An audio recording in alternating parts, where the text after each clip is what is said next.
Teachers അക്കാദമിയുടെ പുതിയൊരു വീഡിയോയിലേക്ക് എല്ലാവർക്കും സ്വാഗതം. ഇന്ന് നമ്മൾ നമ്പേഴ്സ് അല്ലെങ്കിൽ സംഖ്യകളുമായിട്ട് റിലേറ്റ് ചെയ്തിട്ടുള്ള കുറച്ച് പ്രീവിയസ് ക്വസ്റ്റ്യൻസുകളാണ് നമ്മൾ ഡിസ്കസ് ചെയ്തുകൊണ്ടിരുന്നത്.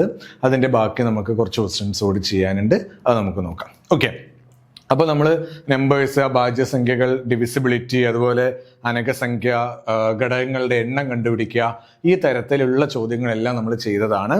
അടുത്തൊരു ക്വസ്റ്റ്യൻ നോക്കാം. ചുവടെ കൊടുത്തിരിക്കുന്ന സംഖ്യകളിൽ 33 കൊണ്ട് നിശേഷം ഹരിക്കാൻ കഴിയുന്ന സംഖ്യ ഏത്? 33 നമുക്കറിയാം, ഡയറക്റ്റ് ആയിട്ട് നമ്മൾ പഠിച്ചിട്ടില്ല 33 അല്ലെ. പക്ഷെ നമ്മൾ എന്ത് പറഞ്ഞിട്ടുണ്ടായിരുന്നു? ഒരു സംഭവം പറഞ്ഞിട്ടുണ്ടായിരുന്നു. രണ്ട് കോപ്രൈം സംഖ്യകളുടെ പ്രൊഡക്റ്റ് ആയിട്ട് നമുക്ക് എഴുതാൻ പറ്റിക്കഴിഞ്ഞാൽ എനിക്ക് 33നെ എങ്ങനെ എഴുതാം? 3 × 11 എന്ന് എഴുതാം അല്ലെ. രണ്ട് കോപ്രൈം സംഖ്യകളുടെ പ്രൊഡക്റ്റ് ആയിട്ട് എഴുതാൻ പറ്റിയാൽ എനിക്ക് എന്ത് ചെയ്യാം? 33ന്റെ ഡിവിസിബിലിറ്റി ടെസ്റ്റ് ചെയ്യാൻ ഈ 3ന്റെയും 11ന്റെയും ഡിവിസിബിലിറ്റി ടെസ്റ്റ് ചെയ്താൽ മതി. അപ്പൊ ഒരു സംഖ്യ 33 കൊണ്ട് ഹരിക്കാൻ പറ്റുമോ നോക്കാൻ ഞാൻ എന്ത് ചെയ്താൽ മതി? ആ സംഖ്യ 3 കൊണ്ട് ഹരിക്കാൻ പറ്റുന്നുണ്ടോ, 11 കൊണ്ട് ഹരിക്കാൻ പറ്റുന്നുണ്ടോ നോക്കിയാൽ മതി. 3 വളരെ എളുപ്പമാണ്, നമുക്കറിയാം അല്ലെ. 3 ഹരിക്കാൻ പറ്റുന്നുണ്ടോ നോക്കാൻ എന്ത് ചെയ്താൽ മതി?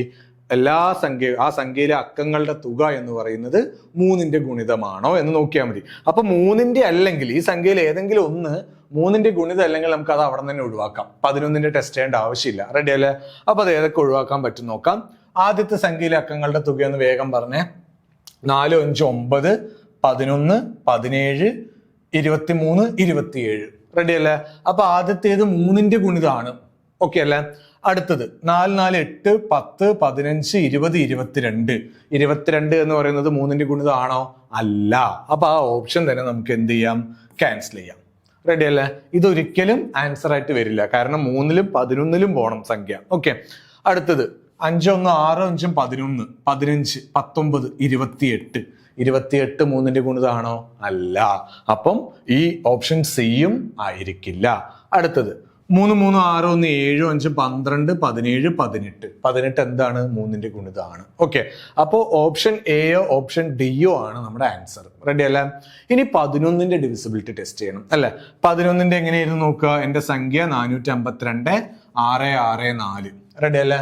ഇവിടെ 11ന്റെ ഡിവിസിബിലിറ്റി നോക്കാം. നമ്മൾ ഒന്നിടവിട്ട അക്കങ്ങൾ എടുക്കുന്നു, തുക കാണുന്നു, വ്യത്യാസം എടുക്കുന്നു. അപ്പൊ ഇവിടെ ആദ്യം 4, 2, 6. റെഡി അല്ലേ? ഇത് കൂട്ടിക്കഴിഞ്ഞാൽ 4 + 2 + 6. 4, 2, 8, 6 എന്ത് വരും? 14. ഇനി ബാക്കിയുള്ള പേരാരാ? 5, 6, 4. 5 + 6 + 4 എന്ത് വരും? 5, 6, 11, 11, 4, 15. 4, 2, 6, 6 ഇവിടെ 4, 2, 6, 6 എത്ര വരിക? 12 ആണ് വരിക അല്ലെ. ഇവിടെ 12 ആണ് വരിക. 4, 2, 6, 6, 12. ഓക്കെ, ഇവിടെ 15, 5, 6, 11, 4, 15. ഓക്കെ, അപ്പം എന്താ വരിക? 12ഉം 15ഉം ആണ് അല്ലെ. വ്യത്യാസം എടുക്കുമ്പോൾ 12 - 15 എന്താ വരിക? 3 ആണ് വരിക. 3 എന്ന് പറയുന്നത് 7ന്റെ ഗുണിതം അല്ല. അപ്പൊ ആദ്യത്തെ ഓപ്ഷൻ എന്തല്ല? കറക്റ്റ് അല്ല. റെഡി അല്ലേ? ഇതേപോലെ അടുത്ത ഓപ്ഷൻ എടുക്കുക. അടുത്ത ഓപ്ഷൻ എന്ന് പറയുന്നത് 331, 551 ആണ്. അപ്പൊ നമ്മൾ ചെയ്യുമ്പോൾ എന്തൊരു? 3, 1, 5 അല്ലെ. 3 + 1 + 5. 3, 5, 8, 1, 9. പിന്നെ വരുന്നത് 3, 5, 1. 3 + 5 + 1 എന്തെന്നെ വരിക? 9 തന്നെയാണ് വരിക അല്ലെ. വ്യത്യാസം കാണുമ്പോൾ 9 - 9 എന്ത് വരും? 0 വരും അല്ലെ. 0 എന്താണ്? 11ന്റെ ഗുണിതാണ്. 0 വന്നാലും നമുക്ക് എന്ത് പറയാം? ആ സംഖ്യ 11ന്റെ ഗുണിതാണ്. അപ്പം ഓപ്ഷൻ അതായിരിക്കും ഡി ആയിരിക്കും. അത് 3ന്റെയും ഗുണിതാണ്, 11ന്റെയും ഗുണിതാണ്. അപ്പൊ ആൻസർ അതായിരിക്കും ഓപ്ഷൻ ഡി ആയിരിക്കും. ഓക്കെ, അപ്പൊ 33 കൊണ്ട് നിശേഷം ഹരിക്കുക എന്ന് പറഞ്ഞാൽ 33 പഠിച്ചിട്ടില്ല എന്ന് വിചാരിച്ചിട്ടിരിക്കരുത്. ഏത് സംഖ്യനെയും നമുക്ക് രണ്ട് കോപ്രൈം സംഖ്യകളുടെ പ്രൊഡക്റ്റ് ആയിട്ട് എഴുതാൻ പറ്റിയാൽ ആ രണ്ട് കോപ്രൈം സംഖ്യകളുടെയും ഡിവിസിബിലിറ്റിയാണ് നമ്മൾ എന്ത് ചെയ്യേണ്ടത്? ഇവിടെ ടെസ്റ്റ് ചെയ്യേണ്ടത്. ഓക്കെ, അപ്പൊ 33നെ ഇത് ഓർത്തു വയ്ക്കുക. 33നെ നമുക്ക് എങ്ങനെ എഴുതാം? 3 × 11 എന്നുള്ള രൂപത്തിൽ എഴുതാൻ പറ്റും. റെഡി അല്ലേ? അപ്പം 3ന്റെയും 11ന്റെയും ഡിവിസിബിലിറ്റിയാണ് നമ്മളിവിടെ ടെസ്റ്റ് ചെയ്യേണ്ടത്. ഇവിടുത്തെ ആൻസർ എന്ത് വരും? ഓപ്ഷൻ ഡി വരും. ഓക്കെ, നമുക്ക് അടുത്ത ക്വസ്റ്റ്യനിലോട്ട് നോക്കാം. 20നോട് എത്ര 10കൾ കൂട്ടിയാൽ 70,000 കിട്ടും അല്ലെ. അപ്പൊ 20നോട് എത്ര 10കൾ കൂട്ടിയാൽ 70,000 70,000-ത്തിലോട്ട് എത്താൻ പറ്റും? അതാണ് നമുക്ക് നോക്കേണ്ടത്. അപ്പൊ 20,000-ൽ നിന്നും 70,000-ത്തിലോട്ട് എത്താൻ 20ൽ നിന്നും 70,000-ത്തിലോട്ട് എത്താൻ നമുക്ക് എന്ത് ചെയ്യേണ്ടി വരും? 70,000 20ഉം തമ്മിലുള്ള വ്യത്യാസമാണ് നമുക്ക് കണ്ടുപിടിക്കേണ്ടത്. റെഡി അല്ലേ? വ്യത്യാസമാണ്. അതായത് 20ൽ നിന്നും 70,000 എത്ര വ്യത്യാസമുണ്ട്? എത്രയാണ്? 0, അതുപോലെ 8, 9, പിന്നെന്ത് വരും? ഒരു 9, 6. അതായത് 6, 9, 9, 8, 0. 69,980 ആണ് 70,000 20ഉം തമ്മിലുള്ള വ്യത്യാസം. റെഡി അല്ലേ? ഇനി നമുക്ക് എത്ര 10 വേണ്ടി വരുന്നതാണ്. ഇതിൽ എത്ര 10 ഉണ്ട്? 69,980ൽ എത്ര 10 ഉണ്ട്? 0 വെട്ടിക്കഴിഞ്ഞാൽ 6, 9, 9, 8 അല്ലെ? 6,998 10 ചേർന്നതാണ് ആര്? 69,980. അപ്പൊ നമ്മുടെ ആൻസർ അതായിരിക്കും 6,998 10കളാണ് 20ൽ നിന്നും 70,000 എത്താൻ വേണ്ടത്. ക്ലിയർ അല്ലേ? അപ്പൊ അത് ബേസിക് ആയിട്ടുള്ള ഒരു കാൽക്കുലേഷന്റെ ക്വസ്റ്റ്യൻ തന്നെയാണ്. എളുപ്പമായിട്ട് നമുക്ക് ചെയ്യാൻ പറ്റും. Serial number 178,080. ഇതൊക്കെ ബേസിക് ആയിട്ടുള്ള കാൽക്കുലേഷൻ ആണ്. ഇവിടെ നിന്നും 178,110 വരെയുള്ള പുതിയ 10 രൂപയുടെ കറൻസി നോട്ടുകൾ ചേർന്നാൽ ആകെ എത്ര രൂപ ഉണ്ടാവും? അപ്പൊ ആകെ എത്ര 10 രൂപയുടെ നോട്ടുണ്ട്? 10 രൂപയുടെ നോട്ടുകളാണ് അല്ലെ? അപ്പൊ എത്ര എണ്ണം ഉണ്ടോ അത് ഇൻറ്റു 10 ആയിരിക്കും നമ്മുടെ ആൻസർ. ഇവിടെ എത്ര നോട്ട് ഉണ്ടാവും? 178,080 മുതൽ 110 വരെയാണ് അല്ലെ? അപ്പൊ 80 മുതൽ 110 വരെ നോക്കിയാൽ പോരെ? 80 മുതൽ 110 വരെ എത്ര നോട്ട് ഉണ്ടാവും? 31 നോട്ട് ഉണ്ടാവും അല്ലെ? വ്യത്യാസം 30 ആണ്. ഒരെണ്ണം കൂടി നമ്മൾ കൂട്ടുന്നു. ഫസ്റ്റത്തെ നമ്പർ നമ്മൾ അതിൽ ഇൻക്ലൂഡഡ് ആവില്ല അല്ലെ? അപ്പം 110 - 80 30 വരും. ടോട്ടൽ എണ്ണം 31 എന്ത് വരും? നോട്ടുകൾ വരും അല്ലെ? 31 നോട്ടുകൾ വരും. 10 രൂപയുടെ നോട്ടാണ്. അപ്പൊ 31 നോട്ടാണെങ്കിൽ 31 × 10 310 ആയിരിക്കും നമ്മുടെ ആൻസർ വരിക. 310 ആയിരിക്കും എന്ത് വരിക? ആൻസർ വരിക. റെഡി അല്ലേ? അപ്പൊ ഇതൊക്കെ ബേസിക് ആയിട്ടുള്ള കാൽക്കുലേഷന്റെ ക്വസ്റ്റ്യൻസ് ആണ്. നിങ്ങൾക്ക് എളുപ്പത്തിൽ ചെയ്തു പോകാൻ പറ്റുന്നതാണ്.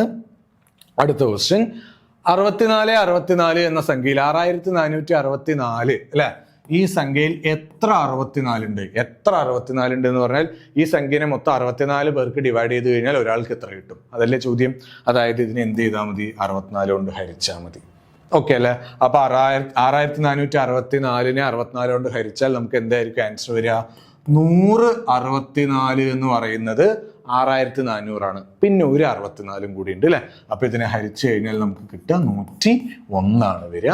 6464/64 എന്ന് പറയുന്നത് എന്തായിരിക്കും? 101 ആണ്. അപ്പം ഇതിൽ എത്ര 64 ഉണ്ട്? 101 64. റെഡി അല്ലേ? ഈ രണ്ടെണ്ണം കൊണ്ട് കുത്തി വെക്കരുത്. 64 64 2 64 അല്ല. എത്ര ഉണ്ട്? 64 64നെ 64 കൊണ്ട് ഹരിക്കുന്നു. നമ്മുടെ ആൻസർ എന്ത് വരും? ഇതിനെ ഹരിച്ചു കഴിഞ്ഞാൽ കിട്ടുന്നത് 101 ആയിരിക്കും. ഓക്കെ, അപ്പൊ 101 64കളാണ് എവിടെ ഉള്ളത്? 6464 ഉള്ളത്. അടുത്തൊരു ക്വസ്റ്റ്യൻ നോക്കാം. 12.7ൽ എത്ര 1/10 ഉണ്ട് അല്ലെ? നമ്മൾ ചെയ്ത് തന്നെയാണ്. എത്ര 1/10 ഉണ്ട് എന്ന് ചോദിച്ചാൽ ആ സംഖ്യനെ 1/10 കൊണ്ട് എന്ത് ചെയ്യുന്നു? ഹരിക്കുന്നു. അപ്പൊ 12.7നെ 1/10 കൊണ്ട് ഹരിക്കുന്നു. ഇവിടെ ഹരിച്ചാൽ മാത്രം മതി അല്ലെ? ഇതിൽ എത്ര 1/10 ഉണ്ട്, എത്ര 1/100 ഉണ്ട് എന്ന് ചോദിച്ചാൽ നമ്മൾ ചെയ്യേണ്ട എന്തേ ഉള്ളൂ? ആ സംഖ്യനെ ഹരിക്കണം. ഇവിടെ എത്രയാണോ ആരാണോ തന്നിട്ടുള്ളത് അത് നമ്മൾ ഹരിക്കുന്നു. അപ്പൊ ഇവിടെ ഹരിക്കുക എന്ന് പറഞ്ഞാൽ ഭിന്നസംഖ്യകൾ ഹരിക്കുക എന്ന് പറഞ്ഞാൽ നമുക്കറിയാം തലതിരിച്ചിട്ട് ഗുണിക്കലാണ് അല്ലെ? അപ്പൊ 12.7 ഇൻറ്റു 1/10നെ തലതിരിച്ചിട്ടാൽ 10/1. 12.7 ഇൻറ്റു 10 അല്ലേ വരിക? എന്ന് വെച്ചാൽ ഒരു പോയിന്റ് നമ്മൾ എന്ത് ചെയ്യണം? 10 കൊണ്ട് ഗുണിക്കുകയാണ് അല്ലെ? ഒരു പോയിന്റ് നമ്മൾ റൈറ്റിലോട്ട് ചാടിച്ചാൽ നമ്മുടെ ആൻസർ എന്ത് വരും? 127. അതായത് ഓപ്ഷൻ എന്താണ്? ഡി ആണ്. ഓക്കെ, അപ്പൊ 12.7ൽ എത്ര 1/10 ഉണ്ട്? 127 1/10 ഉണ്ട്. റെഡി അല്ലേ? 127 1/10 ചേർന്നതാണ് ആര്? 12.7. റെഡി അല്ലേ? 127 1/10 ചേർന്നതാണ് ആര്? 12.7. അത്രയേ ചോദിച്ചിട്ടുള്ളൂ. ഓക്കെ, അപ്പൊ ഇതിന്റെ ആൻസർ എന്തായിരിക്കും? ഡി ആയിരിക്കും. വ്യത്യസ്തമായ 3 അഭാജ്യ സംഖ്യകളുടെ തുക 42 ആയാൽ അവയിൽ ഏറ്റവും വലിയ സംഖ്യ ഏത്? അല്ലെ? നമ്മൾ ഒരിക്കൽ നോക്കിയിട്ടുണ്ടായിരുന്നു. എത്ര സംഖ്യകളുടെ തുകയാണെങ്കിലും അഭാജ്യ സംഖ്യകളുടെ തുകയാണെങ്കിൽ അതിലൊരു സംഖ്യ എന്ന് പറയുന്നത് ഏറ്റവും ചെറിയ സംഖ്യ എന്ന് പറയുന്നത് എപ്പോഴും ആരായിരിക്കും? 2 ആയിരിക്കും. 2 വെച്ച് കഴിഞ്ഞാൽ മാത്രമേ നമുക്ക് എന്ത് ചെയ്യാൻ പറ്റൂ? എത്ര സംഖ്യകളുടെ തുകയായിട്ട് നമുക്കൊരു സംഖ്യനെ എഴുതാൻ പറ്റൂ. ഓക്കെ, അപ്പൊ അതിലെ ഏറ്റവും ചെറിയ സംഖ്യ 2 ആയിരിക്കും അല്ലെ? ടോട്ടൽ സം എത്രയാണ്? 42 ആണ്. ഓക്കെ, ആ 42ൽ 2 ഒരു അഭാജ്യ സംഖ്യയാണ് നമ്മൾ പറഞ്ഞു. ബാക്കിയുള്ള സം എത്ര വരിക? 40 ആണ് വരിക. 40 ആണ് വരിക അല്ലെ? അപ്പൊ ഈ 40 ആണ് നമുക്ക് ബാക്കി ഓപ്ഷൻ എടുക്കേണ്ടത്. ഞാൻ ആദ്യത്തെ ഓപ്ഷൻ 13 ആണ് അല്ലെ? ഞാൻ 13 ആണ് എടുത്തതെന്ന് വിചാരിക്കുക. 2 ഒരു അഭാജ്യ സംഖ്യയാണ്.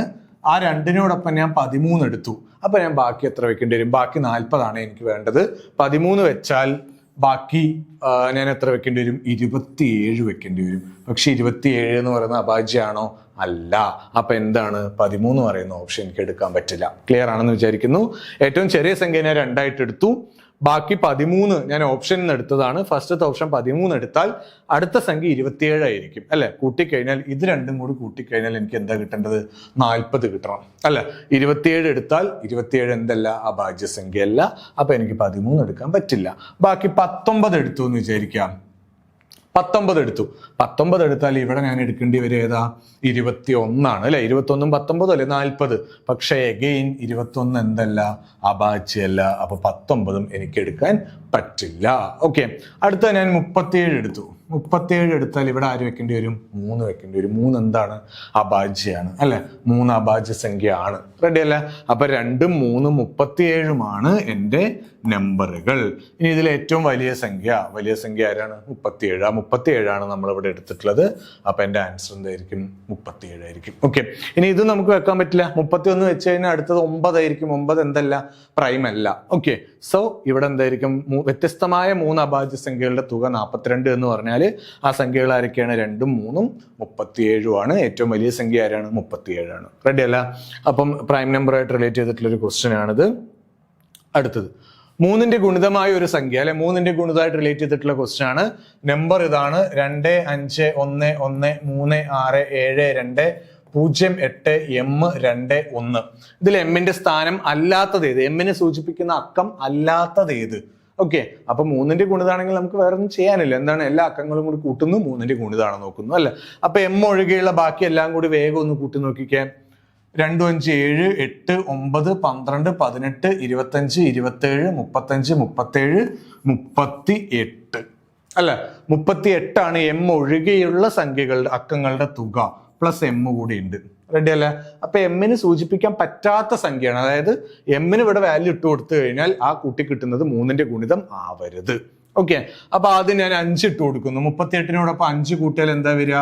43. 38നോടൊപ്പം 5 കൂട്ടിയാൽ 43 വരും. 43 3ന്റെ ഗുണിതമാണോ? അല്ല. 43 3ന്റെ ഗുണിതം അല്ല. അപ്പൊ എമ്മിന് ഒരിക്കലും എന്തിട്ട് കൊടുക്കാൻ പറ്റില്ല? 5 ഇട്ട് കൊടുക്കാൻ പറ്റില്ല. നമ്മളോട് ചോദിച്ചിട്ടുള്ളത് അല്ലാത്തത് ഏത് എന്നാണ്. റെഡി അല്ലേ? അപ്പൊ ഓപ്ഷൻ ഏതായിരിക്കും? എ, 5 ആയിരിക്കും ആൻസർ. ഇനി ഇവിടെ 1 ഇട്ട് കൊടുത്താലോ? 38 1 39 വരിക അല്ലെ? 39 3ന്റെ ഗുണിതമാണ്.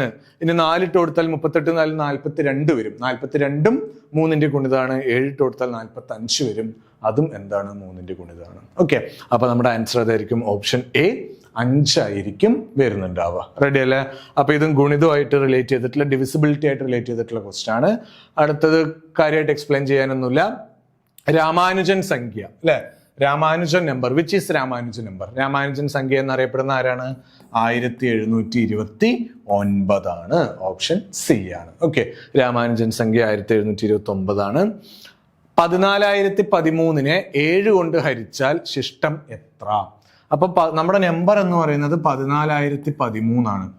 റെഡി അല്ലേ? ഓക്കെ, 14,013 ആണ് നമ്മുടെ നമ്പർ.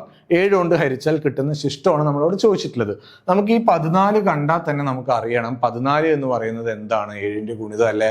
അപ്പൊ ഞാന് 14,000 എടുത്തു എന്ന് വിചാരിക്കാം. 14,000 എടുത്തു എന്ന് വിചാരിക്കുക. ഈ 14,000 7ന്റെ ഗുണിതം അല്ലേ? എന്ന് വെച്ചാൽ 2000 തവണ പോകും അല്ലെ? അപ്പൊ 14,000 7ന്റെ ഗുണിതാണ്. നമ്മുടെ സംഖ്യ 14,013 ആണ് അല്ലെ? അപ്പൊ ലാസ്റ്റ് വരുന്ന സംഖ്യ 14,000 കഴിഞ്ഞാൽ പിന്നെ ബാലൻസ് എത്ര വരിക? 13 ആണ് വരിക. അപ്പൊ എനിക്ക് ഈ 13ന്റെ ഡിവിസിബിലിറ്റി നോക്കിയാൽ പോരെ? അല്ലെങ്കിൽ 13നെ 7 കൊണ്ട് ഹരിച്ചാൽ ശിഷ്ടം എത്ര കിട്ടും നോക്കിയാൽ പോരെ? 13നെ 7 കൊണ്ട് ഹരിച്ചാൽ ഒരു പ്രാവശ്യം പോവും. 13നെ 7 കൊണ്ട് ഹരിച്ചാൽ ഒരു പ്രാവശ്യം പോകും. ശിഷ്ടം എന്ത് വരും? 6 വരും. റെഡി അല്ലേ? അപ്പം 14,013 14,000 7 തവണ 7 പോവും. 2000 തവണ. ബാക്കി വരുന്നത് 13 ആണ്. ഒരു തവണ കൂടി 7 പോവും. ബാക്കി വരുന്ന ശിഷ്ടം എത്രയായിരിക്കും? 6 ആയിരിക്കും ഇവിടത്തെ ശിഷ്ടം. ക്ലിയർ അല്ലേ? അപ്പൊ 14,013നെ 7 കൊണ്ട് ഹരിച്ചാൽ ശിഷ്ടം എത്രയായിരിക്കും കിട്ടുക? നമുക്ക് 6 ആയിരിക്കും കിട്ടുക. ക്ലിയർ അല്ലേ? ഓക്കെ, അടുത്ത ക്വസ്റ്റ്യനിലോട്ട് പോവാം. ഈ ഗുണനഫലത്തിലെ 1ന്റെ സ്ഥാനത്തെ അക്കം എന്ത്? അപ്പൊ ഇവിടെ നമ്പർ തന്നിട്ടുള്ള എത്രയുള്ളൂ? 1 + 6 × 1+16 ഇൻറ്റു 1+26 ഇൻറ്റു 1+36 ഇൻറ്റു 1+46. റെഡി അല്ലേ? എനിക്ക് ലാസ്റ്റ് ഡിജിറ്റ് മാത്രം മതി അല്ലെ? ലാസ്റ്റ് ഡിജിറ്റ് മാത്രം മതി, വേറെ ഒന്നും നമുക്ക് ആവശ്യമില്ല. അപ്പോൾ 1+6 എന്ന് പറഞ്ഞാൽ എത്രയായിരിക്കും? 7 ആയിരിക്കും. കൺഫ്യൂഷൻ ഒന്നും ഇല്ലല്ലോ. അതുപോലെ 1+16 എന്ന് പറഞ്ഞാൽ എൻ്റെ നമ്പർ 17 ആണ്. പക്ഷെ ലാസ്റ്റ് ഡിജിറ്റ് മാത്രം പോരെ നമുക്ക്? ലാസ്റ്റ് ഡിജിറ്റ് ആരാണ്? എഗെയിൻ 7 ആയിരിക്കും. ഓക്കെ, ഇവിടെ 1+26 27 ആണ്. പക്ഷെ ലാസ്റ്റ് ഡിജിറ്റ് എന്താണ്? 7 ആണ്. റെഡി അല്ലേ? ഇവിടെ 1+36 37 ആണ്. ലാസ്റ്റ് ഡിജിറ്റ് എഗെയിൻ 7 ആണ്. ഇവിടെ 1+46 47 ആണ്. ലാസ്റ്റ് ഡിജിറ്റ് എന്താണ്? 7 ആണ്. ഇനി ഇതെല്ലാം കൂടി ഗുണിച്ചാൽ പോരെ? നമുക്ക് ലാസ്റ്റ് ഡിജിറ്റ് മാത്രം എടുത്തെടുത്ത് പോയാൽ മതി അല്ലെ? 7 × 7 എന്ത് വരും? 49. Last digit 9. ഇവിടെ 9 ഇൻറ്റു ഇവിടെ 9 കിട്ടി അല്ലെ? 9 ഇൻറ്റു 7 എന്ത് വരും? ഈ 7 കൊണ്ട് ഗുണിച്ചു കഴിഞ്ഞാൽ 9 7 63. ലാസ്റ്റ് ഡിജിറ്റ് എന്താ വരിക? 3. ഈ 3 7 കൊണ്ട് ഗുണിച്ചാൽ 3 × 7 21. ലാസ്റ്റ് ഡിജിറ്റ് എന്താണ്? 1. 1 ഇൻറ്റു 7 എന്ത് വരും? 7. റെഡി അല്ലേ? അപ്പൊ ലാസ്റ്റ് ഡിജിറ്റ് എന്തായിരിക്കും വരിക? 7 ആയിരിക്കും ഇവിടെ ലാസ്റ്റ് ഡിജിറ്റ് വരിക. ഓക്കെ, അപ്പൊ 7 7 7 ഇത്ര വരും ലാസ്റ്റ് ഡിജിറ്റ്. ഇനി ഇവിടുന്ന് വീണ്ടും ഗുണിക്കുന്നു. 7 × 7 49. Last digit 9. 9 × 7 63. Last digit 3. 3 × 7 21. Last digit 1. 1 × 7 7. Last digit എത്രയാണ്? 7 ആയിരിക്കും വരിക. റെഡി അല്ലേ? അപ്പം ഇങ്ങനത്തെയുള്ള ക്വസ്റ്റ്യൻസ് വന്നു കഴിഞ്ഞാൽ ഇത് വലിയ കാൽക്കുലേഷൻ ഒന്നും പോവരുത്. ഇതെല്ലാം നീട്ടി നിവർത്തി ഇരുന്ന് ഗുണിക്കാനൊന്നും നോക്കരുത്. എന്താണ്? ലാസ്റ്റ് ഡിജിറ്റ് ആണെങ്കിൽ അവസാനമൊക്കെ മാത്രം നമ്മൾ എന്ത് ചെയ്യുന്നു? കാൽക്കുലേറ്റ് ചെയ്ത് ചെയ്യാം. ഓക്കെ, അപ്പൊ അതിന്റെ ആൻസർ എന്തായിരിക്കും? 7 ആയിരിക്കും ആൻസർ വരിക. താഴെ തന്നിരിക്കുന്നവയിൽ 3 ശിഷ്ടമായി വരാത്ത ക്രിയ ഏത്? ഓക്കെ, അപ്പം 5 കൊണ്ടാണ് ആദ്യം ഹരിച്ചിട്ടുള്ളത് അല്ലെ? 5 കൊണ്ട് ഹരിക്കുകയാണെങ്കിൽ ശിഷ്ടം കാണാൻ നമ്മൾ പറഞ്ഞിട്ടുണ്ടായിരുന്നു എന്താണ്? അവസാന അക്കത്തുനിന്ന് 5 കുറച്ചാൽ മതി. ഇവിടുത്തെ അവസാന അക്കാരാണ് 8 ആണ്. 8 ന്ന് 5 കുറച്ചാൽ എന്താ വരിക? ഇവിടുത്തെ ശിഷ്ടം 3 ആണ് വരിക. അപ്പൊ ഇത് ശരിയാണ്. 3 വരാത്തതാണ് ചോദിച്ചിട്ടുള്ളത് അല്ലെ? അടുത്തത് 8. 763 8 കൊണ്ട് ഹരിച്ചാൽ ശിഷ്ടം ആയിട്ട് വരുന്നത് എന്താണ്? അപ്പൊ 763 8 എത്ര പ്രാവശ്യം പോകും നമുക്ക് നോക്കാം. 763 8 കൊണ്ട് ഹരിച്ചാൽ ഇവിടെ 9 പോകുമല്ലോ. 9 8 72 അല്ലെ? ബാക്കി 60 ആണെങ്കിൽ 9 8 72, ബാക്കി 4 ആണ് ശിഷ്ടം വരിക അല്ലെ? ബാക്കി 40 ആണെങ്കിൽ എനിക്ക് എത്ര പ്രാവശ്യം പോകും? 40 ആണെങ്കിൽ 5 തവണ പോകും. റെഡി അല്ലേ? അതായത് 763 മുമ്പ് തൊട്ട് മുമ്പ് ഹരിക്കാൻ പറ്റുന്ന നമ്പർ ആരാണ്? 8 ആണ് അല്ലെ? 760 8 കൊണ്ട് ഹരിച്ചാൽ എനിക്ക് 95 കിട്ടും. റെഡി അല്ലേ? അപ്പൊ ഇവിടെ ബാക്കി വരുന്ന ശിഷ്ടം എത്ര വരിക? 3 ആണ് വരിക. ഓക്കെ, അപ്പൊ 760/8 95 ആണ്. ബാക്കി ശിഷ്ടം വരുന്നത് 3 ആണ്. അപ്പൊ ഇവിടെയും ശിഷ്ടം എന്താണ്? 3 ആണ്. അടുത്തത് 9 കൊണ്ടാണ് ഹരിക്കുന്നത് അല്ലെ? 9 കൊണ്ട് ഹരിക്കുമ്പോൾ നമുക്കറിയാം അക്കങ്ങളുടെ തുക എന്ന് പറയുന്നത് 9ന്റെ ഗുണിതമായിരിക്കണം. അപ്പൊ ഇവിടെ അക്കങ്ങളുടെ തുക എന്താ വരിക? 5 6 11 1 12. 12ന് 9 കൊണ്ട് ഹരിച്ചാൽ ശിഷ്ടം എത്ര വരിക? 3 ആണ്. അപ്പൊ ഇവിടെയും ശിഷ്ടം എന്താ വരിക? 3 ആണ് വരിക. ഓക്കെ, 9ന്റെ ഗുണിതം നോക്കണമെങ്കിൽ അക്കങ്ങളുടെ തുകയാണ് നോക്കേണ്ടത് അല്ലെ? 5 6 11 1 12. 12ന് 9 കൊണ്ട് ഹരിച്ചാൽ ശിഷ്ടം 3. അപ്പം ഇത് 3 ആണ്. അപ്പൊ നമ്മുടെ ആൻസർ എന്തായിരിക്കും? ലാസ്റ്റ് ഓപ്ഷൻ ആയിരിക്കും. എന്ത്? 3 ശിഷ്ടം വരാത്ത ക്രിയ എന്ന് പറയുന്നത് 677 ഡിവിഷൻ 7 ആയിരിക്കും. അപ്പൊ നമ്മുടെ ആൻസർ ഏതായിരിക്കും? ഓപ്ഷൻ ഡി ആയിരിക്കും. ക്ലിയർ അല്ലേ? അപ്പോൾ ഇവിടെ ശിഷ്ടം 5ഉം 9ഉം 8ഉം ഒക്കെ നമ്മൾ ഓൾറെഡി പറഞ്ഞതാണ്. 4 നമ്മൾ പറഞ്ഞതാണ്. അപ്പൊ അതില് അവസാന അക്കം മാത്രം ശിഷ്ടമായിട്ട് വരുന്ന സംഖ്യ ഏത്? ആ തരത്തിലുള്ള ചോദ്യങ്ങൾ നമുക്ക് എന്ത് ചെയ്യാം? എക്സ്പെക്ട് ചെയ്യാം. ഓക്കെ, ചുവടെ കൊടുത്തിരിക്കുന്നവയിൽ അഭാജ്യ സംഖ്യ അല്ലാത്തത് ഏത്? അഭാജ്യസംഖ്യ അല്ലാത്തത് ഏത്? 83 അഭാജ്യല്ലേ? 83ന് ഘടകങ്ങളായിട്ട് വേറെ ആരുമില്ല. ഇത് നമ്മൾ 1 മുതൽ 100 വരെയുള്ള അഭാജ്യസംഖ്യ ഏകദേശം നമ്മുടെ മൈൻഡിൽ ഉണ്ടായാൽ നന്നായിരിക്കും. ഓക്കെ, ഒരു ഏകദേശ പിക്ചർ കിട്ടിയാൽ മതി. എല്ലാം കാണാതെ പഠിക്കണം എന്നല്ല, ജസ്റ്റ് ഒന്ന് മനസ്സിലാക്കി വെച്ചാൽ മതി. 67 ഇവിടെ ഓപ്ഷൻ നോക്കിക്കഴിഞ്ഞാൽ തന്നെ നമുക്ക് മനസ്സിലാവും. 77 എന്ന് പറയുന്നത് എന്താണ്? 7 × 11 ആണ് 77 അല്ലെ? അപ്പം 7ഉം 11ഉം ആരുടെ ഘടകങ്ങളാണ്? 77ന്റെ ഘടകങ്ങളാണ്. അപ്പൊ 77 എന്തല്ല? അഭാജ്യസംഖ്യ അല്ല. നമ്മളോട് ചോദിച്ചിട്ടുള്ളത് അഭാജ്യസംഖ്യ അല്ലാത്തത് ഏത് എന്നാണ്. ഓക്കെ, അപ്പം അഭാജ്യസംഖ്യ അല്ലാത്തത് അതാണ് 77 ആയിരിക്കും. അതായത് ഓപ്ഷൻ ഡി ആയിരിക്കും ഇവിടുത്തെ ആൻസർ. ബാക്കി എല്ലാം എന്താണ്? അഭാജ്യസംഖ്യയാണ്. ഓക്കെ, അടുത്ത ക്വസ്റ്റ്യൻ 46നെ 15 കൊണ്ട് ഗുണിക്കണം. 46നെ 15 കൊണ്ട് ഗുണിക്കണം. താഴെ തന്നിട്ടുള്ളവയിൽ ശരിയല്ലാത്തത് ഏതാണ് അല്ലെ? അപ്പൊ എനിക്ക് ചെയ്യേണ്ടത് 46 × 15 ആണ്. റെഡി അല്ലേ? ഇതിൽ ശരിയല്ലാത്തത് ഏത് എന്നാണ് എൻ്റെ അടുത്ത് ചോദിച്ചിട്ടുള്ളത്. അപ്പൊ എനിക്ക് വേണമെങ്കിൽ ഇവിടെ 46നെ ഇതൊന്ന് നോക്കിക്കേ. 46നെ ഞാൻ 46 × 15നെ 10 + 5 എന്ന് എഴുതാലോ. 46 × 10 + 5. എനിക്കിതിനെ സ്പ്ലിറ്റ് ചെയ്താൽ എന്ത് വരും? 46 × 10 പ്ലസ് 46 × എന്ത് വരും? 5 വരും. റെഡി അല്ലേ? 46 × 10 പ്ലസ് 46 × 5. അതായത് ഇത് ശരിയല്ലേ? അടുത്തത് 46ന് ഞാൻ 45 + 1 എന്ന് എഴുതി അല്ലെ? × 15 എന്ന് എഴുതി. എനിക്കിതിനെ 45 സ്പ്ലിറ്റ് ചെയ്താൽ 45 × 15 പ്ലസ് 1 × 15 എന്ന് എഴുതാം. കൺഫ്യൂഷൻ ഇല്ലല്ലോ. ആദ്യം ഞാൻ 15നെ സ്പ്ലിറ്റ് ചെയ്ത് 10 + 5 എന്ന് എഴുതി. 46നെ സ്പ്ലിറ്റ് ചെയ്ത് 45 + 1 എന്ന് എഴുതി. 45 × 15 പ്ലസ് 1 × 15. അതായത് അതെന്താ? ഇതാണ്. അതും ശരിയല്ല. 1 × 15 എന്ന് പറഞ്ഞാൽ 15 തന്നെയാണ് അല്ലെ? ഇനി 46 × 15 എന്ന് പറഞ്ഞ മീനിങ് എന്താ? 46നെ 15 കൊണ്ട് ഗുണിക്കണം അല്ലെ? അതായത് 46 × 5 പ്ലസ് 46 × 5. ഞാൻ 15 എണ്ണം 46 പേർക്ക് 15 എണ്ണം കൊടുക്കുന്നതിന് പകരം 46 പേർക്ക് 5 എണ്ണം കൊടുത്തു, പിന്നെ 46 പേർക്ക് 5 എണ്ണം കൊടുത്തു, പിന്നെ വീണ്ടും ഒരു 5 എണ്ണം കൊടുത്തു അല്ലെ? അതായത് അത് എന്ത് ചെയ്യണം? 46 × 5 പ്ലസ് 46 × 5 പ്ലസ് 46 × 5 എന്ത് തന്നെയാണ്? 46 × 15 തന്നെയാണ്. വേണമെങ്കിൽ ഇവിടെ നിന്ന് എന്ത് ചെയ്യാം? 46 കോമൺ ആയിട്ട് എടുത്താൽ 5 + 5 + 5 എന്ന് വരും. അതായത് 46 × ഇതെന്ത് വരും? 15 വരും അല്ലെ? കറക്റ്റ് തന്നെയാണ് അല്ലെ? അപ്പം ഏതായിരിക്കും ആൻസർ വരിക? ആദ്യത്തെ ആയിരിക്കും വരിക. ഇത് 4 × 15. ഇവിടെ നിന്ന് നമുക്ക് എന്തിലോട്ട് എത്തില്ല. ഇതൊരിക്കലും 46 × 15നെ ഈ രീതിയിൽ നമുക്ക് എന്ത് ചെയ്യാൻ പറ്റില്ല? ഓപ്പറേറ്റ് ചെയ്യാൻ പറ്റില്ല. ഓക്കെ, അപ്പൊ ഇത് ഫസ്റ്റ് നമുക്ക് കണ്ടാൽ തന്നെ മനസ്സിലാവും ഇതല്ലാന്ന്. ബാക്കിയുള്ളത് നമ്മൾ എക്സ്പ്ലെയിൻ ചെയ്തു എന്ന് മാത്രം. റെഡി അല്ലേ? അപ്പൊ ഇതിന്റെ ആൻസർ എന്തായിരിക്കും? ഓപ്ഷൻ എ ആയിരിക്കും ശരിയല്ലാത്തത്. 46 × 15നെ ശരി ഈ രീതിയിൽ നമുക്ക് എന്തായാലും എന്ത് ചെയ്യാൻ പറ്റില്ല? എഴുതാൻ പറ്റില്ല. അടുത്ത ക്വസ്റ്റ്യൻ നോക്കാം. 37,282നെ സ്ഥാനവില അനുസരിച്ച് പിരിച്ചെഴുതിയാൽ ശരിയല്ലാത്തത് ഏത്? പ്ലേസ് വാല്യൂ ആണ് അല്ലെ? സ്ഥാനവില അനുസരിച്ച് എഴുതി കഴിഞ്ഞാൽ ശരിയല്ലാത്തത് ഏത് എന്നാണ് നമ്മളോട് ചോദിച്ചിട്ടുള്ളത്. അപ്പൊ ആദ്യം 37,282 1 കറക്റ്റ് അല്ലേ? കാരണം 37,000 എന്ന് പറഞ്ഞാൽ അതാരായി? 37,000 ആയി. 282 1 എന്ന് പറഞ്ഞാൽ അതാരായി? 282 ആയി.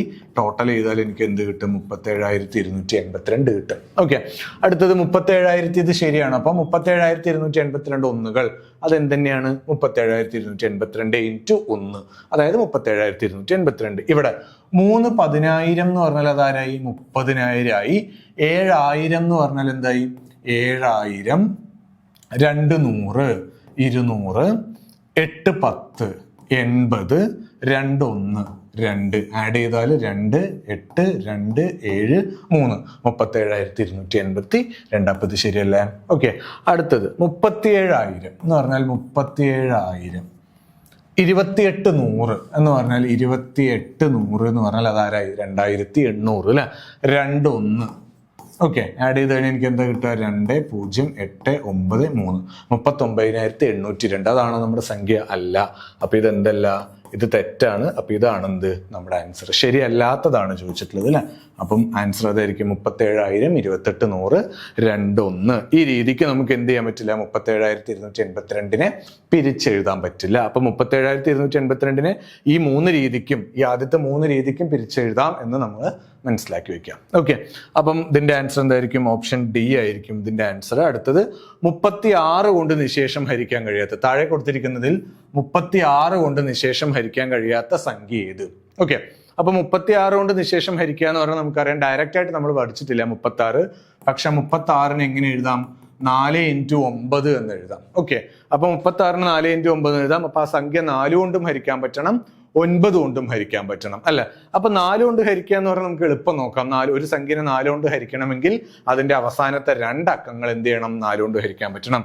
അപ്പൊ ഒന്ന് വേഗം നോക്കിയാൽ 16 4ന്റെ ഗുണിതാണ്. അപ്പൊ അത് ഓക്കെയാണ്. 24 4ന്റെ ഗുണിതാണ്. 84 4ന്റെ ഗുണിതാണ്. 32 4ന്റെ ഗുണിതാണ്. അപ്പൊ 4ന്റെ ഗുണിതങ്ങളാണ് എന്ത്? 4 സംഖ്യയും. ഇനി എന്താ നോക്കേണ്ടത്? 9 ആണ് നോക്കേണ്ടത് അല്ലെ?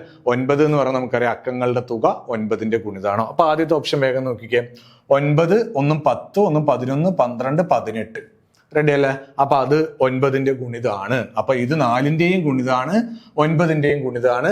അപ്പൊ എന്താണ്? നിശേഷം ഹരിക്കാൻ കഴിയും. അപ്പൊ ഇത് 36ന്റെ ഗുണിതമാണ്. നമ്മളോട് ചോദിച്ചിട്ടുള്ളത് ഹരിക്കാൻ കഴിയാത്തത് ഏത് എന്നാ ചോദിച്ചിട്ടുള്ളത്. ഓക്കെ, ഇനി ഇവിടെ 4 4 8 4 12 14 18 18ഉം എന്താണ്?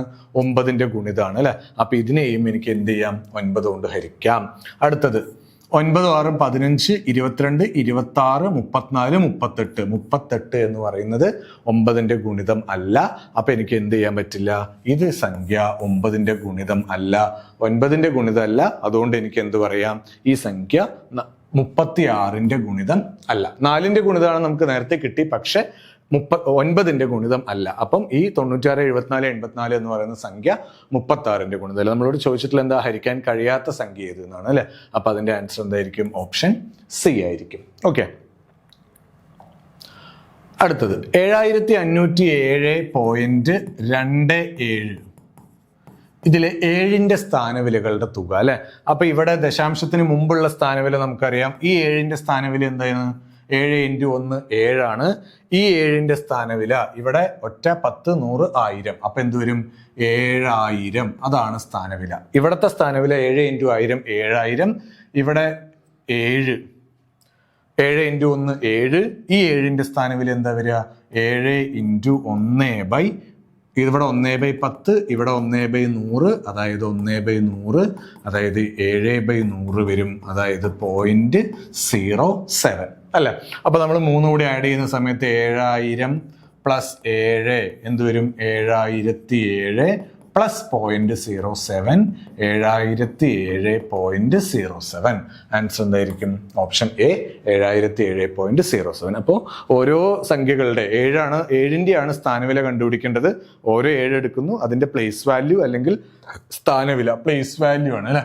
സ്ഥാനവില എടുക്കുന്നു, അതെല്ലാം കൂടി ആഡ് ചെയ്യുന്നു, നമുക്ക് എന്ത് കിട്ടും? 7007.07 എന്ന് കിട്ടും. ഓക്കെ, അതായത് ഓപ്ഷൻ എ ആയിരിക്കും. അടുത്തൊരു ക്വസ്റ്റ്യൻ, എണ്ണൽ സംഖ്യകളിൽ 101ാമത്തെ ഇരട്ടസംഖ്യ ഏതായിരിക്കും? ആദ്യത്തെ ഇരട്ടസംഖ്യ ഏതാണ്? 2 ആണ് അല്ലെ? ആദ്യത്തെ ഇരട്ടസംഖ്യ 2 ആണ്. രണ്ടാമത്തെ ഇരട്ടസംഖ്യ എന്ന് പറയുന്നത് 4 ആണ്. മൂന്നാമത്തെ ഇരട്ടസംഖ്യ 6 ആണ്. അതായത് 10ാമത്തെ ഇരട്ടസംഖ്യ എന്ന് പറയുന്നത് എന്തായിരിക്കും? 20 ആയിരിക്കും. അതിന്റെ ഇരട്ടിയാണ് അല്ലെ? അപ്പൊ n ആണ് എന്റെ സ്ഥാനമെങ്കിൽ n-ാമത്തെ ഇരട്ടസംഖ്യ അല്ലെങ്കിൽ nth ഈവൻ നമ്പർ എന്ന് പറയുന്നത് ആരായിരിക്കും? അതിന്റെ ഇരട്ടി 2n ആയിരിക്കും അല്ലെ? അപ്പൊ ഇവിടെ ചോദിച്ചിട്ടുള്ളത് 101ാമത്തെയാണ്. 101ാമത്തെ എന്ന് പറയുമ്പോൾ അതിന്റെ ഇരട്ടി 101ന്റെ ഇരട്ടി എന്തായിരിക്കും? 202 ആയിരിക്കും ഇരട്ടസംഖ്യ. അപ്പൊ 101ാമത്തെ ഇരട്ടസംഖ്യ എന്ന് പറയുന്നത് 202 ആണ്. റെഡി അല്ലേ? അപ്പൊ നമ്മൾ നമ്പേഴ്സ്, അതിന്റെ ഡിവിസിബിലിറ്റി, പ്രൈം നമ്പർ, അതുപോലെ ഫേസ് വാല്യൂ, പ്ലേസ് വാല്യൂ, ഈ ഡിവിസിബിലിറ്റി അതുമായിട്ട് റിലേറ്റ് ചെയ്തിട്ടുള്ള കുറച്ച് ക്വസ്റ്റ്യൻസുകളാണ് ചെയ്തത്. ഇത് ഒന്നുകൂടി നമ്മൾ വൃത്തിക്ക് ചെയ്തു നോക്കുക. റെഡി ആയിട്ടുണ്ടാവുമെന്ന് വിചാരിക്കുന്നു. ഇതിന്റെ ബാക്കി നമുക്ക് അടുത്ത ക്ലാസ്സിൽ നോക്കാം. Okay, thank you.